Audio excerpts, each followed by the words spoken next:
Greetings, O best beloved. Happy Labor Day. I hope you've been able to contemplate the magnitude of the shirtwaist fire and the legacy of unionism in this country and find a way to support it.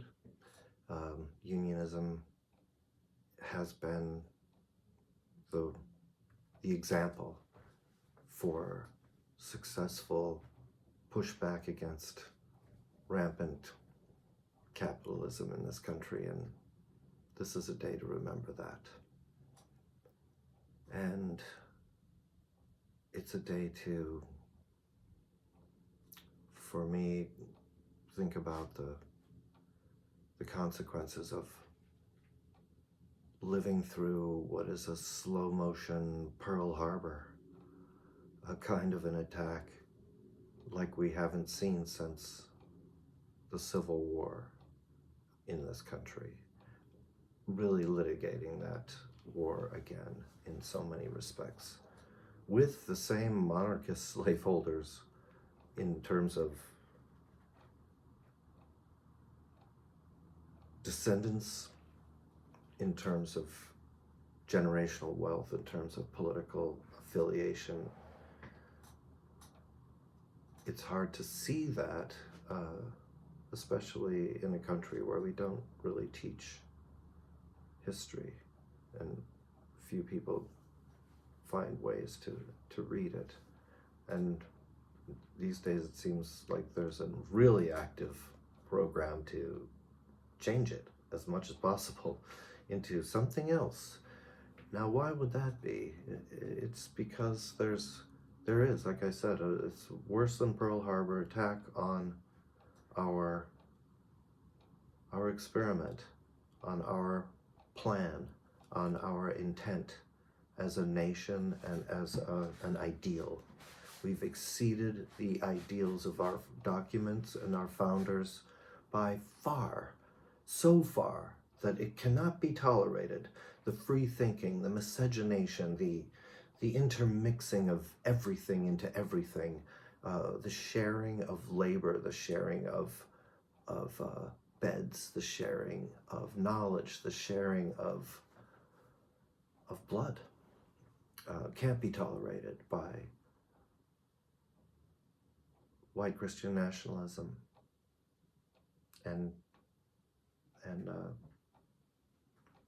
white supremacists, white supremacy. It gives them too much credit to give them the name of some past political party. You could talk about South Africa, you can talk about Indonesia, you can talk about any number of places. But this system's the same, and what we're really talking about is a kind of a worldwide syndicate of crime that is masquerading as government. And nation states make that possible. We share much more in common than we have differences.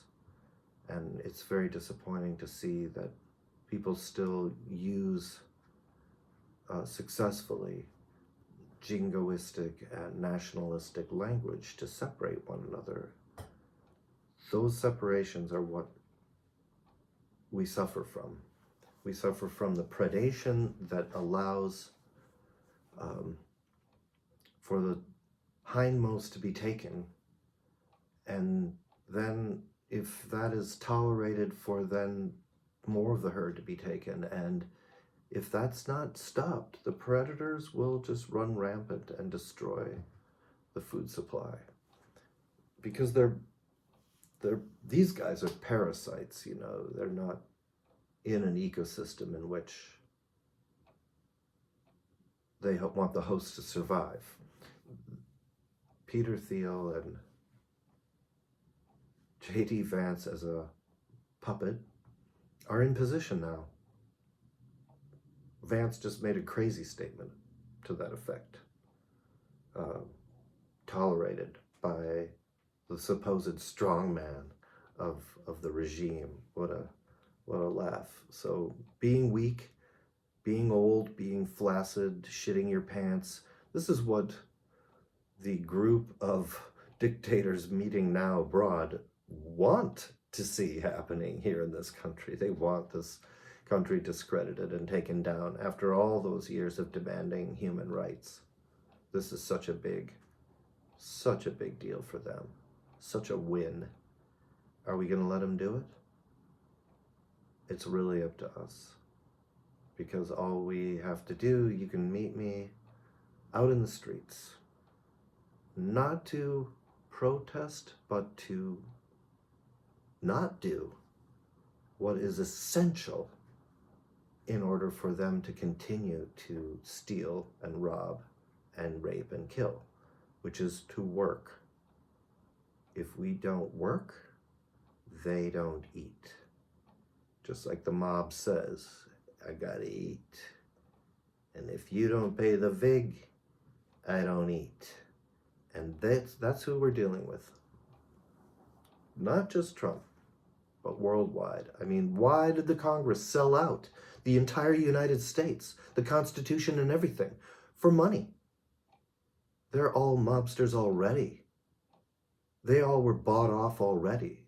I mean, there's some true believers that have a kind of a line that they spew, but they're all in the same game. And it's very, very difficult to be in this government now and not be in the game. There's only 2 or 3 people who have figured out a way to run a side hustle. And they're trying to raise money, and they're trying to do the right thing, and they're going around the country and they're jacking people up. But I'll tell you right now, if we don't do a general strike, we'll be just so surprised when there is no midterm elections.